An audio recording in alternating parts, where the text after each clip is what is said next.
We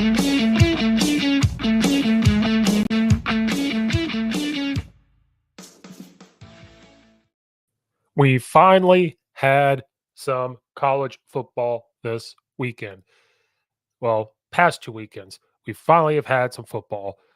Spring games have been going on for the last couple of weekends, and it's great to finally see some football back on TV that is college football related. The Illinois Final Illini just had their spring game yesterday on April 20th. It was the first time, if you have not been able to go to a practice, able to see the Illini on the field. New faces on offense, new faces on defense, some new coaches there. So the spring game was yesterday. We're here to talk about takeaways from the spring game, what we've seen, any growth from individual players, and talking about all that stuff, what we think this will mean for the Illini moving forward. That's what we're going to talk about today. So welcome into the Coach Steve Show. Make sure you like and subscribe while you're here watching. Takes you less than 5 seconds. If you want to listen to the podcast in audio form, it is on Apple and Spotify. Please rate it and review on Apple and iTunes and on Spotify as well. So if you could do that for me, that'd be greatly appreciated. And if you're here watching live or later on, leave a comment in the comment section down below, and I will try my very best to get back to the comments, but please let me know your thoughts. So Illinois had their spring game yesterday. Now, we can't fully take into consideration every single thing what this will mean for the Illini when we get to the fall, but it's a good measuring point. It's a good way to see certain players on display. It's a way to kind of get a feel for what the defense might look like, the offense might look like. Um, so, watching the game, you got to see, our couple different quarterbacks. We have to replace some receivers in the receiver room. Defensively, we got to play some defensive line. Like we lost a lot of starters, and they know that. If you go watch my episode where I said Illinois football is going to turn things around, I was very lucky to be able to watch a practice live. And I said this. I said I think Illinois is going to be very improved watching their practice. What a well-oiled machine it is. How the players looked, the way they were hitting. The connection of quarterbacks and receivers. Watching Luke Altmaier, he is fast when you watch him up close and personal. He actually does have some wheels to him. The running backs were big, and I felt like the defensive safeties and corners were super fast, and they seemed a little bit faster than they were last year. So I thought and felt good things from the team, and I only got the clarification more when I watched the spring game. I didn't get to watch it live. I watched it after, and I'm walking away with the same feeling that I had when I was at the practice. Watching the defense, and I know everybody's going to look at the offense, but you have to look at the defense as well. The defensive line, we cannot take fully everything away from the spring game. And I don't know if judge is the right word, but to judge the defensive line because they really can't hit they can't hit the quarterback at all. So when they're doing their pass rush, they also have to understand that to take their foot off the gas a little bit. They did disrupt a couple plays, a couple runs they stuffed up the middle. So I think that having different players out there where they can't focus on just one of them is going to help out this Illini team. When they can focus on one person and double team there and other people are not stepping up, you know, when they have to double team somebody, it gives opportunity for other people to step up, excuse me. But when you have multiple guys, they don't really know who to go block or to double team, or is that not part of the game plan? I think having some defensive linemen that can do that is going to be awesome. The speed, again, was on display with the corners and safeties. There was a lot of passes that they were in man coverage, and they were able to disrupt it by poking the ball out, or they were making contact with the receiver when he went to go catch it as tackling them, and how quickly they were rallying to the football and the hitting that you were hearing from the linebackers. The speed of it was the defense just seemed way more faster to me than they were last year. And they seemed a little bit more physical, especially with the receivers. So in the defensive side of it, I saw a lot of that. You were seeing some man coverage stuff. Now they're young. Don't get me wrong. That defensive backfield is young. The secondary is young. So they were making a couple mistakes, not playing the ball right when the ball was up in the air when they were in their man coverage. Maybe they were off too much on the receivers and they were getting those hitch routes, allowing a couple passes to go into the end zone. But at least those are things where if they're in the right position, they just got to make the play. That's stuff that they can fix in practice. So the things you were seeing there, they can fix in practice. Just the guys that could sub in and out on defense and not miss a beat in speed is going to come big for Illinois, especially with their schedule where the two sides of the Big Ten are gone. They're playing. They got Illinois has a really tough schedule, so they're going to need the speed to do this. Ghost energy drink. Sorry, I had to take a sip of the Ghost energy drink. They are delicious. They are not a sponsor, but I'm open to discussion. So defensively, it was hard because we all know spring games are catered towards offense. But when you if you could rewatch the spring game, look at the speed of their guys, look how the linebackers rally to the football, all that stuff. The big stories are what we're going to see on offense. The college football world has become really predicated on what's the offense going to look like? What is this going to do? Right. So Luke Altmaier is back. He came from Ole Miss last year, first time being a full starter for, a college football team. Did not go into the transfer portal, decides to come back. And like I said, when I saw him practicing live, he is a fast guy. You saw a lot more rollouts with him. You saw a lot of split zone read releases where it's like triple option where he keeps the inside zone. There's a guy leaking out. He tossed it a couple of times to the tight ends or the H backs, and then they have a slant behind it. It's an RPO triple option thing. They could throw it there. So you saw a lot of movement there, roll out passes outside of that to show how quick he really is. A couple of times he had to take off, which again, can't really judge that when the defense can't hit the quarterback. But just the fact that he could take off and have the moves, I saw it in the practice. The coaches were saying, hey, this guy is actually pretty fast. So just to see his footwork there, he went for 10 of 14, 116 yards and 2 touchdown passes in this game. Something I want to keep an eye on for the season is from backup quarterback Leary. He had 207 passing yards. He had 2 passing touchdowns as well. He was 13 of 23. 5 different quarterbacks saw playing time. But let's talk about Luke Altmaier and Donovan Leary. Luke Altmaier, I think, obviously he's the leader. I think he's going to be the starter, obviously. I don't know if exactly in this point in time there's a quarterback, quote unquote, battle going on. But what I think with Donovan Leary getting better during the spring, he can now push Luke Altmaier kind of chomping at the back of his heels. If Luke Altmaier is not playing well, they know they can put Donovan Leary back to put in because he has improved since last year and over the spring. So I don't think you're looking at a quarterback battle, but you can look at a room where Luke Altmaier and Donovan Leary can push each other, and you need that. If a guy is a true outright starting quarterback and the person that is behind him is not necessarily fighting and pushing that guy to make it better, not in a selfish way of, hey, screw you, I'm here to take your job and we're not going to make each other better, or is a competitiveness of I am going to take your job and practice like a starter. And if I am improving, you better keep improving as well.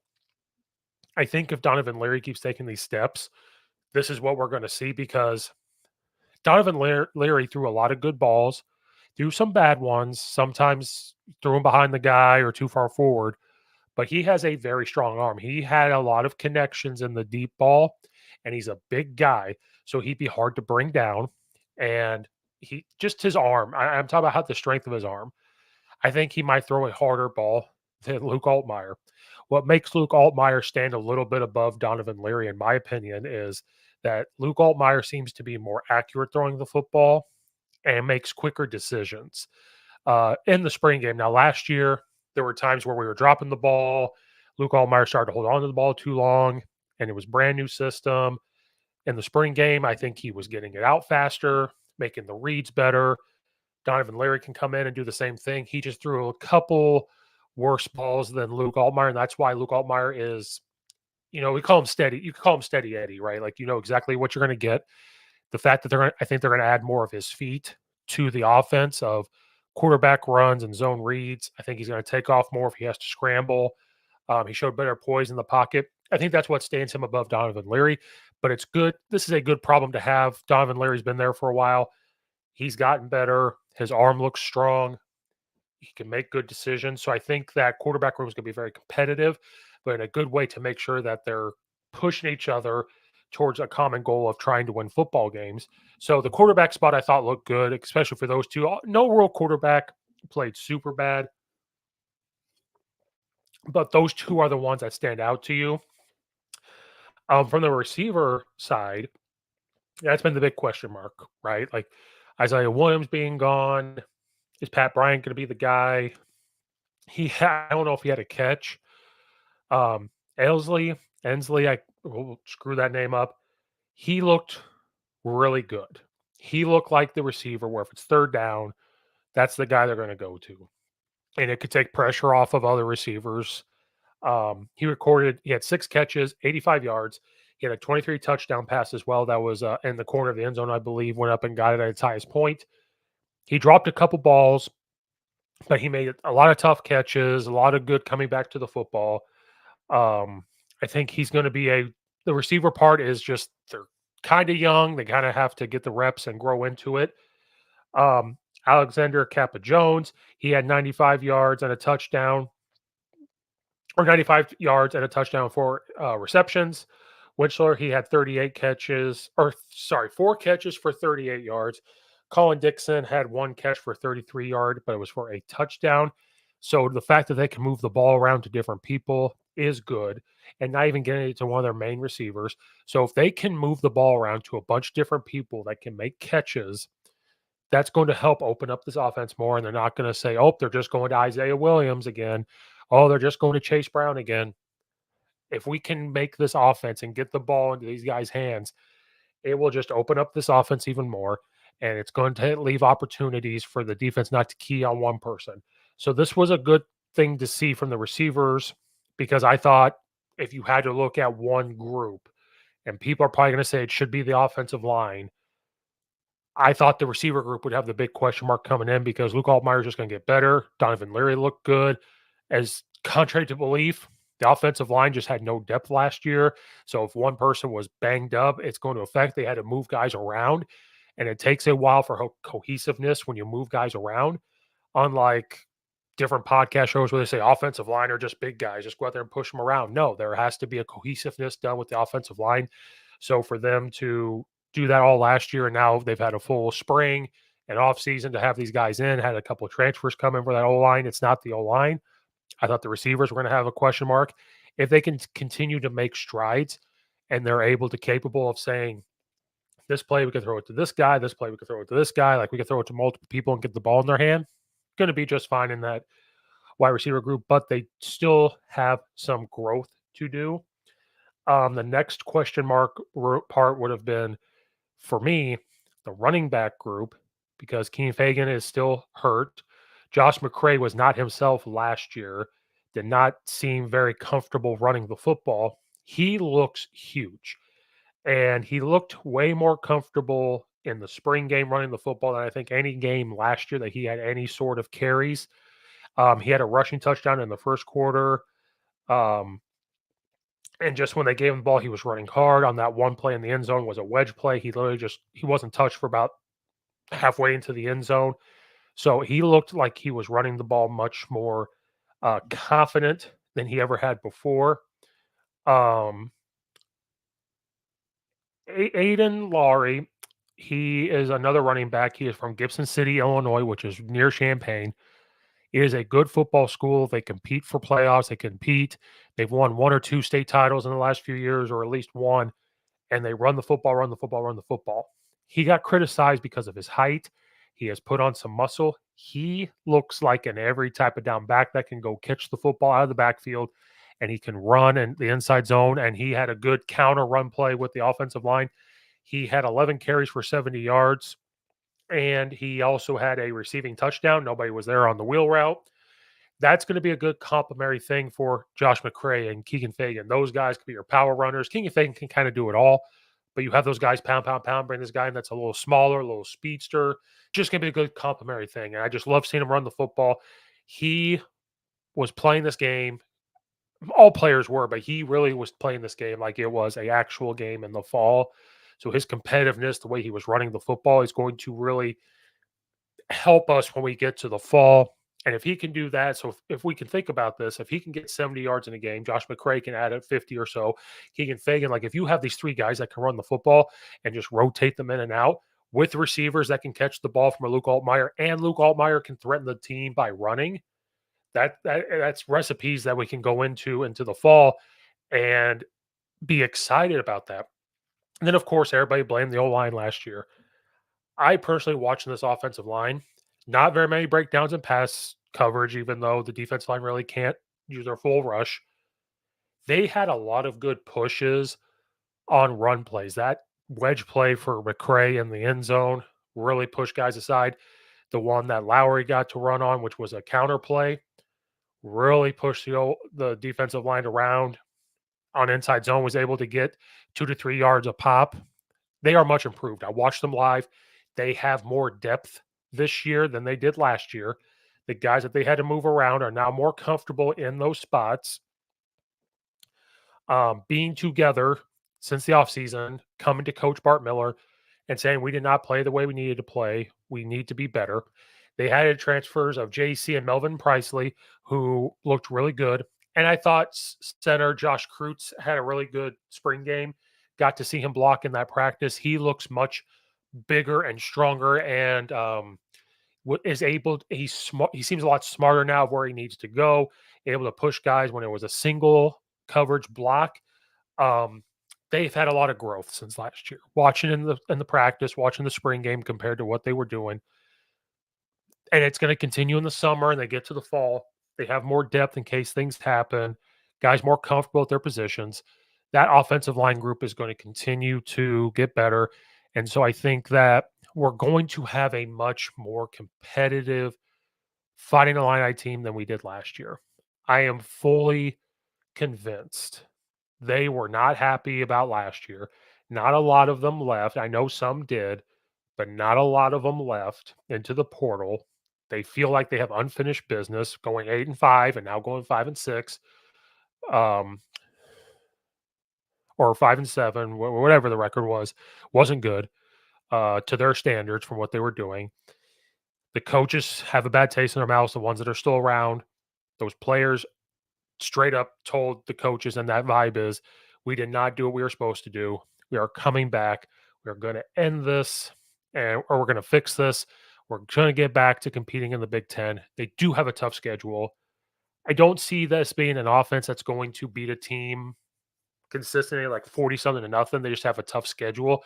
But if it's an offense that puts together drives and learns how to finish, especially in the red zone, and if the offensive line looks like they did in the spring game where they're able to move people, if they can throw it to anybody on the field, if Hensley can be that guy that can go up and get the ball, which I've said this for a couple years, who is going to be the guy that they can just throw the ball up in the air to and they can go get it? If that can be the guy, awesome. You have very many running backs that you rotate in, awesome.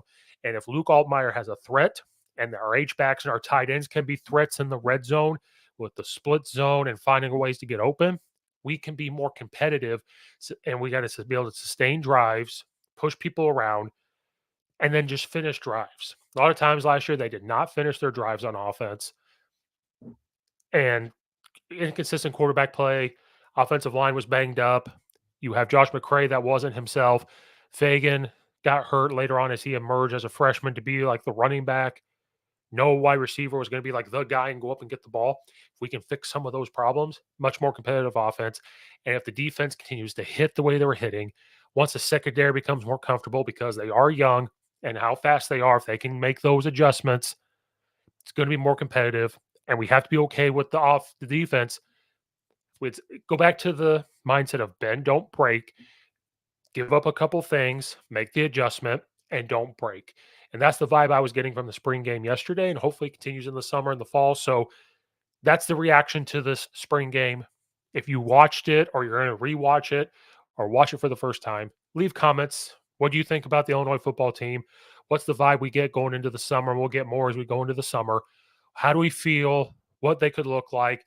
Look at their schedule. What do we think they can do? Leave comments in those comment sections down below. Like and subscribe to the YouTube channel as well. Comment, rate, review on Apple and iTunes and Spotify. Thank you guys so much for watching and or listening. This is Coach Steve. We'll see you guys next time.